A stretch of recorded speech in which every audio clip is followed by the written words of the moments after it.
So good evening, everyone. My name is Jim Hawk. I am the Executive Director of Neighbor to Neighbor. We're glad that everyone has made it here this evening. This is a round two for the Neighborhood Passion Affinity Network. The purpose of this network is to bring together neighbors, community partners, and other stakeholders around 8 key neighborhood passions: crime prevention and reduction, beautification and the environment, planning and development, making government work for our neighborhoods, neighborhood preservation, community and diversity, caring for our neighbors, and effective neighborhood organizing. Tonight, we're focusing on neighborhood beautification and the environment. And tonight's topic is what makes a neighborhood beautiful. Now, our guest speaker is Sharon Smith from Metro Public Works, where she is the Assistant Director and lead staffer also for the Metro Beautification and Environment Commission. What is amazing about Sharon, well, there's many things amazing about her, but one of the amazing things is, as young as she looks, she has been with Metro Public Works for 19 years. Congratulations. We are very pleased to have her leading us in this conversation about what makes a neighborhood beautiful. Obviously, with her vast experience, she is certainly a good pick for us to have on this topic tonight. For those of you who are new to our program, Sharon will speak for about 10-15 minutes, and then we'll have the opportunity to entertain questions and comments. Sharon, welcome to the Neighborhood Passion Affinity Network. Thank you, Jim. I really appreciate that introduction, and I'm really excited to be here. I'm going to be perfectly frank. I'm really a person who enjoys interactions, so I am comfortable at any point with somebody stopping and asking a question, because in doing that, we sometimes learn things from each other that we hadn't thought of before.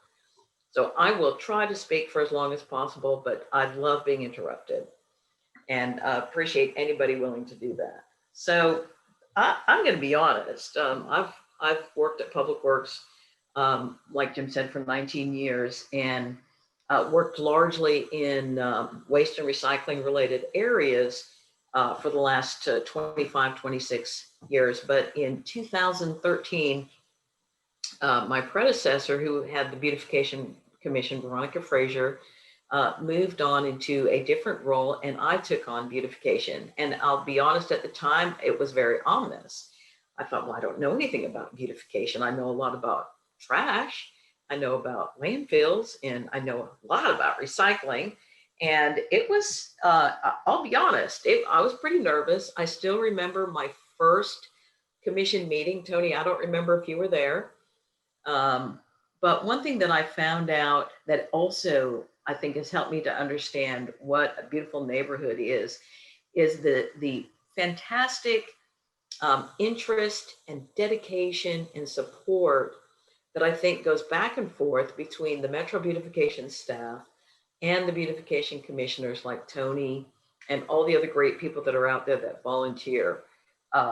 It has been and continues to be one of the most productive and interesting roles that I've had, where in one day, like today, I was dealing a lot with some street trees and trying to preserve some street trees. And next week, I've got a meeting with some South Nashville folks on litter, and we're going to talk about that.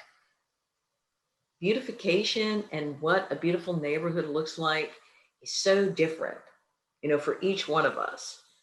We all have a different perspective of what we think that means. And a lot of times people think of it as pure, appearance, manicured lawns, beautiful flowers, but it's so much more than that. And I was really fortunate as a youngster to have lived in a lot of different countries, including the US. I've lived in 4 other countries. Some of them were pretty modern countries. I lived in South Korea for a while, and I always thought, and I lived in the capital city, which was Seoul. And to me, over time, living in a concrete basically a concrete world with high rises and huge apartment complexes. At first didn't seem beautiful, but as you got to know people and you were riding with people on the bus and you started developing those relationships, I realized this is a really neat place, and it has its own beauty. And I spent some time when I was 22 volunteering in a refugee camp in Thailand, in northern Thailand. Just one of the greatest experiences of my life. And there I was with people who had nothing. They had literally escaped across the border between Laos and Thailand, and they were refugees. They just had minimal supplies. They were counting on all of the folks that came there from the different charities to help them. But when you walked around the refugee camp and you saw how people were making their homes, and around their homes, their little shacks, a lot of them were just literally like sticks and stuff like that, but they were making it something for themselves. Maybe they were trying to grow some grass, or they had a few plants. That was beautiful. And so no matter where we live, how we live, I think that as you look around you, you're going to see the most important thing that makes a neighborhood beautiful, which is the community and the people that support it. And one of the most important things that I have found in living in Nashville was that as a neighborhood, the things that I enjoyed the most were not just having a neighborhood that looks nice. I live near Shelby Park. I absolutely loved living near Shelby Park. I've got deer in my backyard every day. And it just always, well, I remember the first time I looked outside and was like, oh my God, there's deer here. And we're in practically minutes from downtown Nashville. But the thing that made me love my street were such tiny things about my neighbors and the people that I met. People reaching out and talking to each other, and people taking care of their community and loving their community is all part of that bigger picture of how we feel it's beautiful. There's the part of it that's appearance. If somebody has junk in their front yard, you probably struggle to feel like it is really benefiting the community as a whole. But what neighbors do to help each other is astounding. I lived here during the 2010 flood, and our side of the street, everybody got flooded. But the thing that was interesting was how people were trying to help each other, and how neighbors across the street. So literally, it was my side of the street got flooded, and the other side didn't. And simply was, the fact that they were at a higher level. And there was a lady who worked for the police department. She was a Metro police officer. And she would come over and cut the grass at my next door neighbor's house. Who thinks of doing that? It's such a tiny thing, right? And yet it was something that really added to and benefited the community.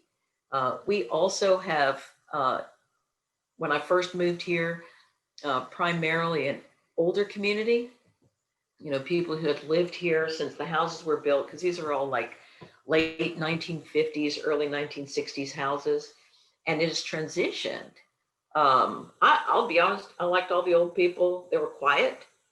You didn't have to worry about, any loud noises. But the thing that's really fun about all the young folks that are moving in, well, first of all, my dog doesn't like it, because it's one thing to have a woman walking down the street. It's a little more disturbing to him when it's a woman and man. But if you add a baby buggy in, it's like, oh my God. And he just goes nuts when he sees those baby buggies. But the thing that has completely changed with all these young folks moving in is one of the things that has happened is we have this lady down at the end of the block that like wrangles all of us. She sends out email, and we don't have an HOA or a neighborhood association. So we're all just like out there on our own. There's no restrictions. And she will send out, hey, we're going to have a block party. You can come on down. Or, hey, we're going to, for Halloween, with COVID, remember, here's how you can put candy out. And what I've learned over the years, that there are people And I think everyone that's here tonight are one of those people that actually cares about the neighborhood, that cares about the community, and wants to stay engaged. That lady actually reached out to Public Works, and she doesn't know I work there. I don't like people to know I work at Public Works, because I'd be out picking up everybody's trash, installing stop signs. I don't know what I'd be doing. It'd be crazy. So I don't usually tell people where I work. So I got an email from some of our engineering people, and on it, as I was reading down, it was like, oh, Kelly is out there getting us new signs put up on Riverside Drive, because we have this big hill. And it was so funny to me, because she had no idea. I could have probably helped her with it, but she went through the whole process to get it done. And it was just really interesting to me that what she was trying to do was help people realize there's a dead end, to slow down and be careful, and to realize, because it's a very steep hill, and to realize that they were going to be going down and then up a very steep hill. Now, some of this may just sound like, oh, I like my neighbors, but liking your neighbors or not liking them, I've got this new couple that moved in, and they like playing the drums at night. And I know what you're thinking, but they're really nice. At about 9 o'clock, they stop. And I appreciate that. I sort of like hearing him bang away on the drums, but when it gets to 9 o'clock, sometimes like 9:15, they stop. That's part of that greater, bigger community, where you're looking out for each other, you're caring for each other, you're helping each other. And at the flip side of that is also, when you have all of that community and connection, then people, I think, start to care more about the stuff that we would traditionally call beautiful. People feel connected.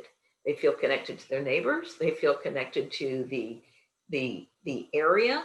They feel connected to sort of maybe a neighborhood association, if there is one. I mean, we don't have one, but if there is, and then they start thinking more about, Tony cut his grass, and mine is really tall. Maybe I should cut my grass. And I noticed that Mr. Jones down the street's not been able to get out and weed his flower bed. Maybe I'll go out and help.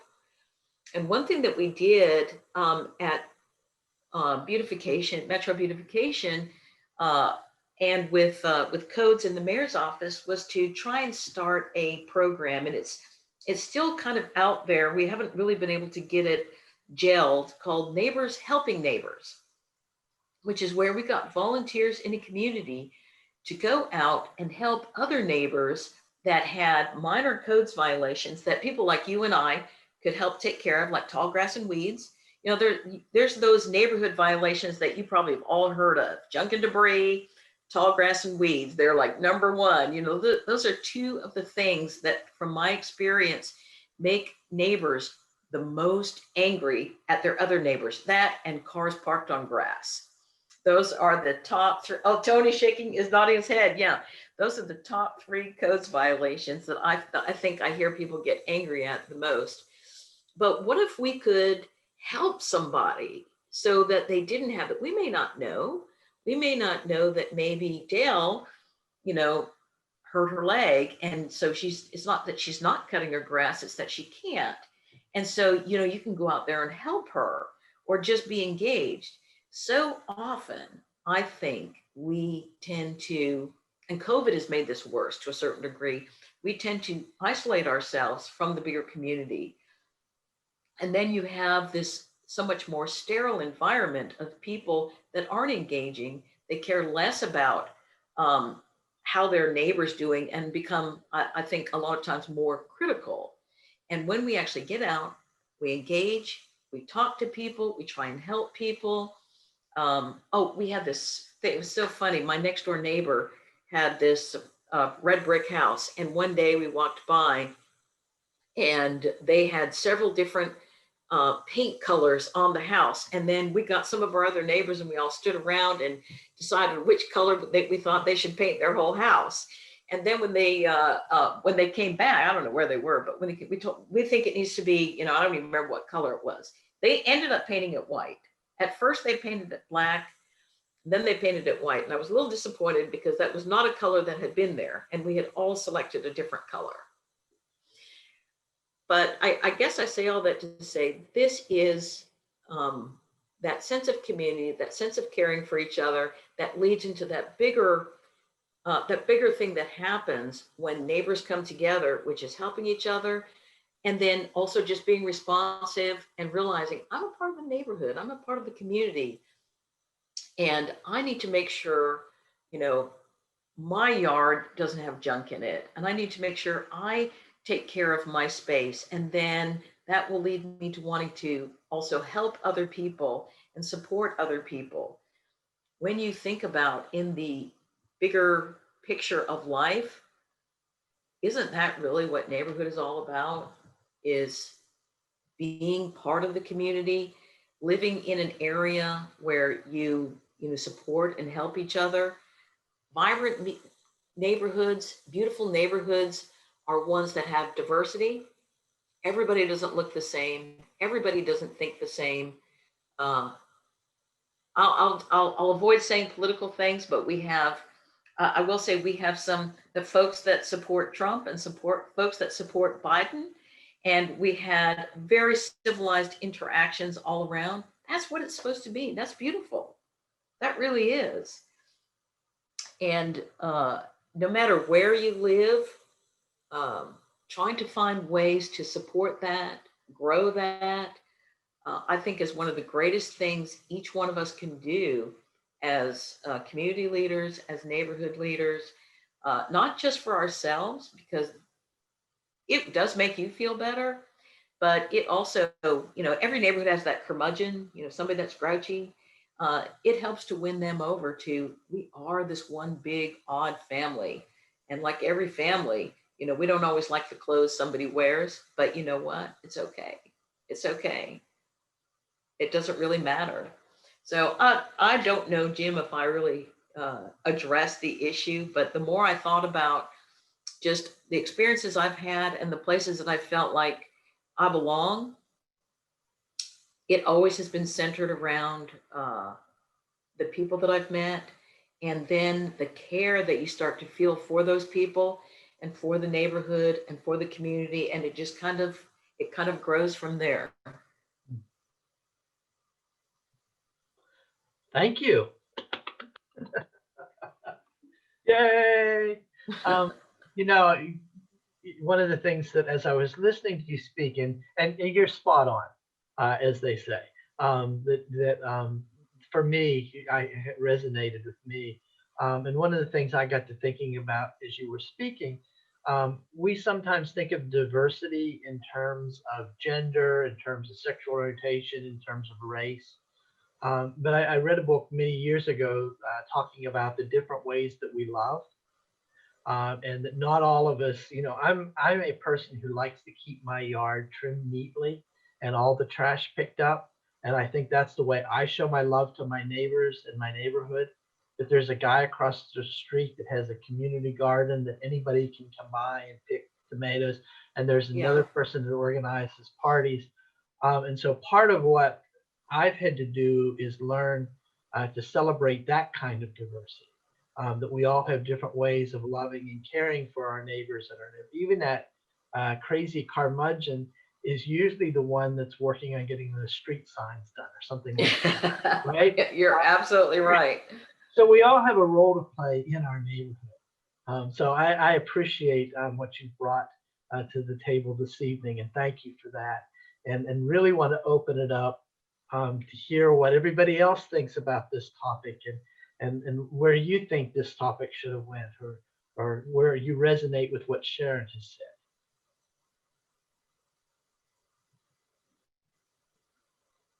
Dale, please, don't be shy. Yeah, I can relate to the diversity in the community because probably 10, 15 years ago, we had an influx of foreigners to move into the community. Oh, absolutely. What I've found is a lot of them don't understand English. A lot of them don't understand our laws, code violations. They don't understand that. And I was one that was, you know, quick to say, well, why they got those mattresses laying out there on the lawn? Why they throw this stuff out there? What's going on? So I took a different approach. I started going up and said, do you want to get rid of this stuff?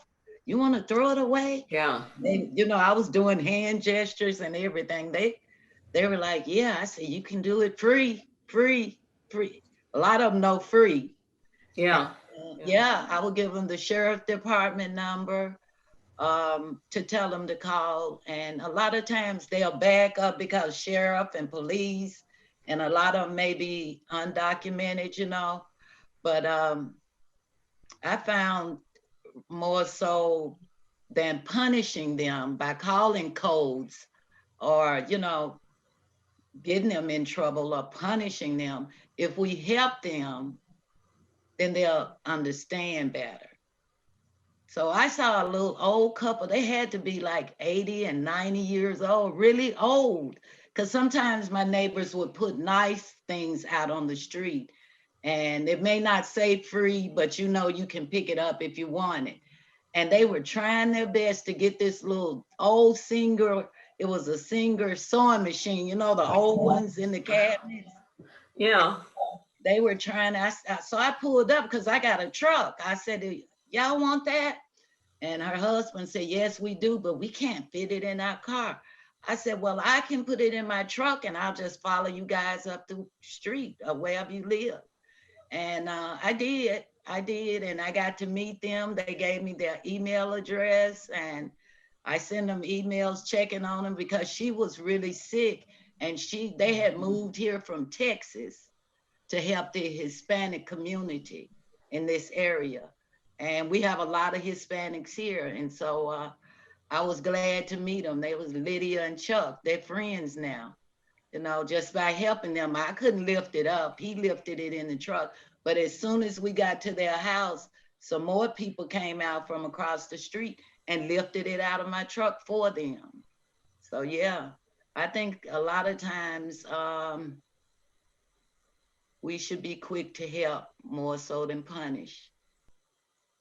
Oh, I agree. I love that story because, when you first move to a new place, you don't know what the rules are necessarily, especially if you're from another country. No. And if you don't speak English well, then oh my God, and then a lot of times when people move here, they may be, just like you said, a little more off-put by police.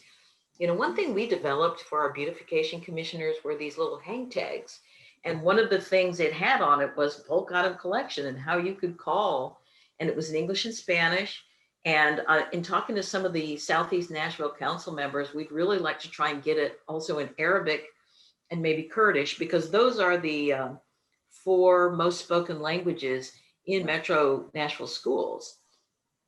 And I think about those folks, they don't know what they're supposed to do. And it's just like a really nice way to try and help people understand for them how to also be a good neighbor. Yeah, I actually talked to Adrienne Russell. Oh my God, she's a rock star. Yeah, she helped me. She sent me out public work brochures in English and Spanish. And I took those up to the Hispanic Family Foundation up here in Plaza Mariachi. Oh yeah, I love that place. People come in, they can pass them out to them. And I also got some from Codes. So you don't have to be able to read, but Codes has a lot of pictures.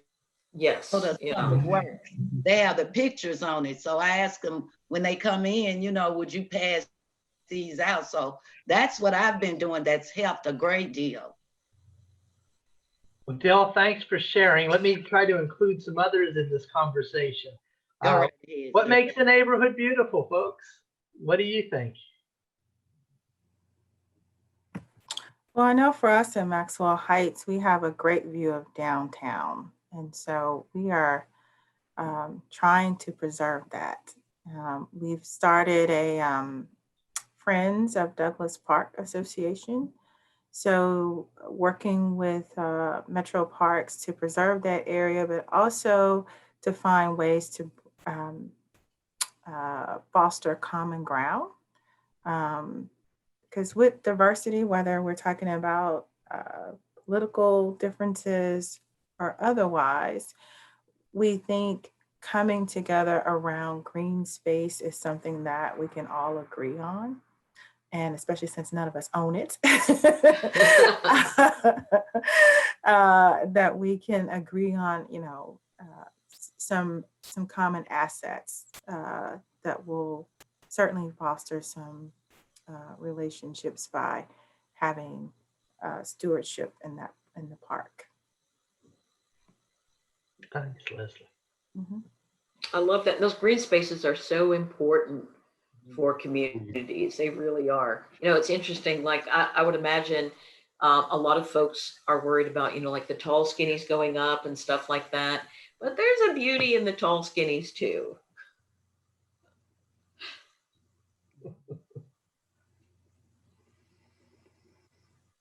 Well, Jim, I'll tell you a story.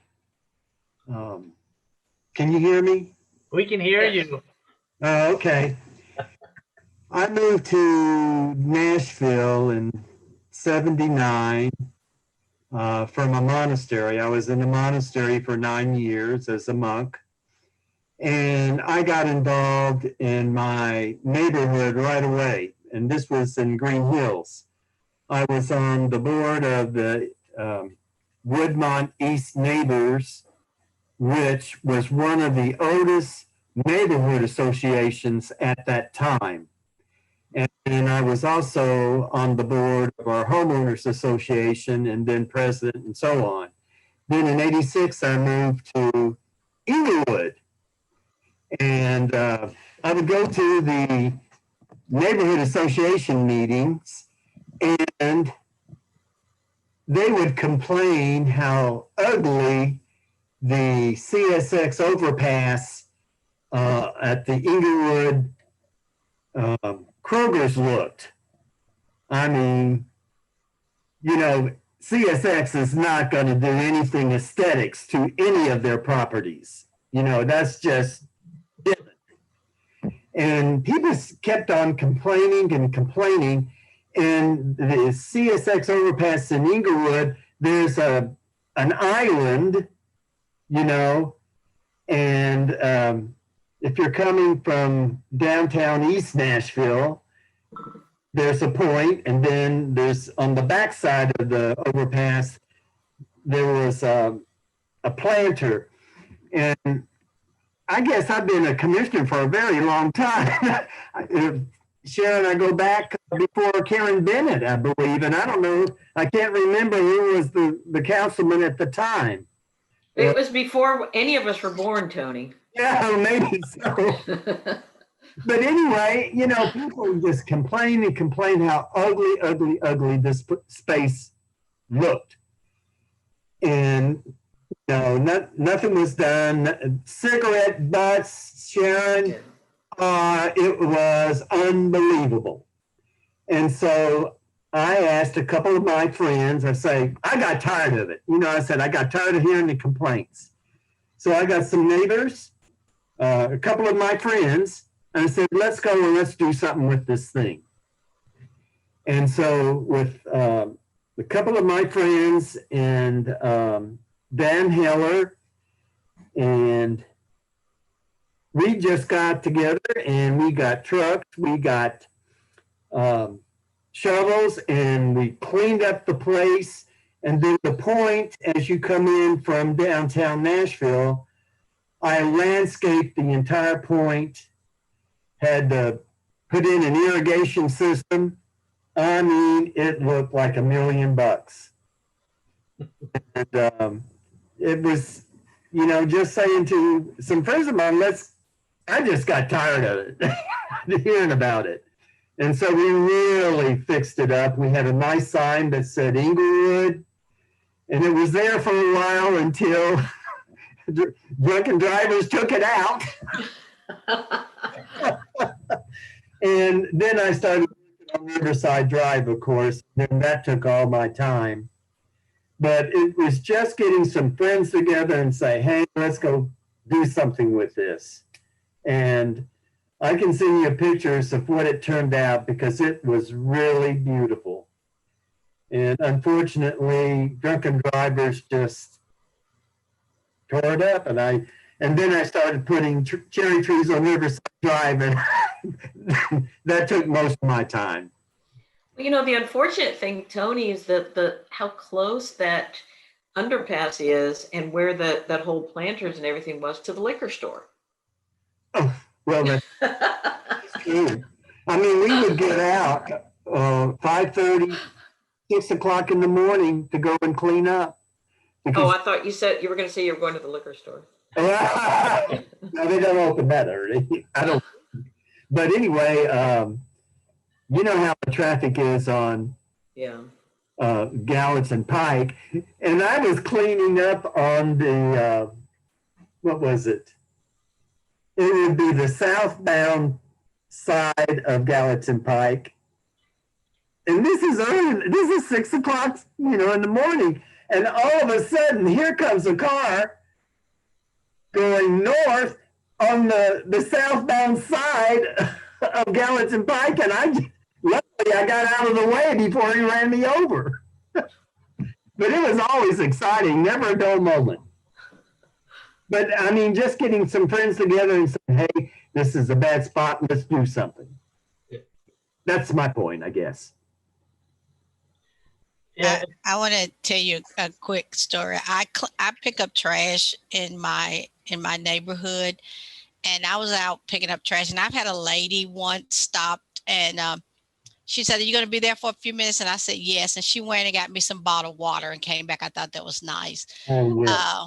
Well, maybe the first part of the summer I was out there cleaning up, and this guy came back. He said, "Don't go anywhere. I'll be right back." And I'm like, "Oh, okay. Somebody else is going to give me some bottled water." And he came back. I guess went to the store to get change, and he offered me $3 because he thought I was homeless. And it's honest to God, true story. Anita, I like that one. Well, let me tell you another. Yes. And the funny thing about it was this lady was standing at the end of the yard where the yard he had pulled out of this driveway. And she came up and started talking to me. And as he was pulling up, and she said, "I can give you a couple of dollars." And then at that time he came back and with the $3. And and so she was trying to signal to him before he started talking that I was not homeless. She was trying to catch him. Hey, that was profitable. Yeah. Could have accepted. But I wave at them now all the time when I see them on their porch. But I'm like, no, I've been living in that house right there for 40 years. I'm not homeless. But yeah, so those were I thought that he was going to get some bottled water.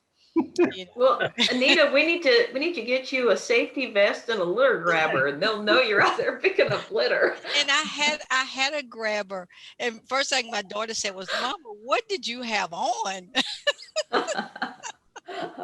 So you never know what people are thinking about you. Yes. So I met a friend that way. So I wave at them when I see them on the porch now. So. I had a similar situation like that. I was working in the median on Gallatin Pike, and a gentleman was walking on the northbound side, and he looked over and he says, "What did you do? Are you one of the sheriff's workers?" And I said, "No, just cleaning this up." And he says, "For free?" And I said, "Yes." And he was just mystified by that anybody would do something for nothing.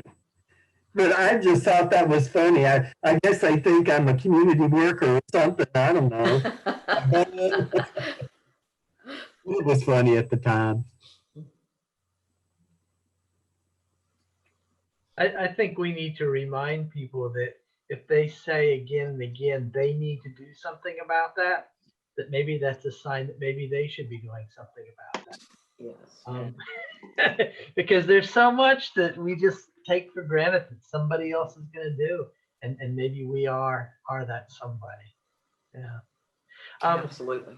We are running down to the last few minutes. Does anybody have anything that pressing that they would like to share tonight? I want to thank the tree people for planting trees all over. Trees are the one reason that we are able to live on Earth. And the more Absolutely. trees we have, the better life on Earth will be. So thank you, tree people. Thank you, Tony. All right. My pleasure. Well, to close off, I just want to talk, I want to, first of all, thank Sharon. Sharon, thanks for being here tonight. Thank you. We really appreciate your sharing. This is a weekly event that we have every Thursday night. Next week, we are not going to have any guest presenter.